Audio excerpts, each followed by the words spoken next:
Hey people, welcome back to my channel. এটা আমার একটা 1 পাউন্ডের কেকের অর্ডার ছিল, আর এটা ইনসাইড চকলেট ফ্লেভার ছিল, দেখে তোমরা বুঝতেই পারছো। তো একটু 1 পাউন্ডের থেকে বেশি হয়ে গেছিলো কেকটার ওয়েট, আর এটা আমি একটু বড় মোল্ডেই বেক করেছি কেকটা।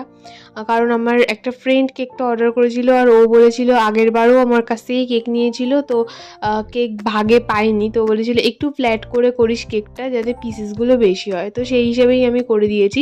আর হোয়াইট কালারের ক্রিম দিয়ে কভার করে নেওয়ার পর একটু পার্পল কালার দিয়ে আমি কেকটাকে এই টাইপের একটা ডিজাইন করে নিচ্ছি। তো আমি এখানে কিছু স্টার নজলের ফ্লাওয়ার করব, তো সেটা আমি আর ভিডিও ক্লিপটা নিতে পারিনি। তো এখানে দেখো কেকের গায়ে আমি একটা এরকম ধরনের ডিজাইন করে নিয়ে ফ্লাওয়ার এক সাইড দিয়ে আমি করে নিয়েছি, একটা হ্যাপি বার্থডে ট্যাগ আর কিছু নন এডিবল মানে বাটারফ্লাই দিয়ে কেকের ডিজাইনটা কমপ্লিট করেছি, আর কিছু আমি গোল্ডেন স্প্রিঙ্কেল আমি অ্যাড করে দিয়েছি। তো এটা হচ্ছে কি আমার কেকের লুক। অবশ্যই জানিও ভিডিওটা কেমন লাগলো, ভালো লাগলে প্লিজ চ্যানেলটাকে সাবস্ক্রাইব করে দিও।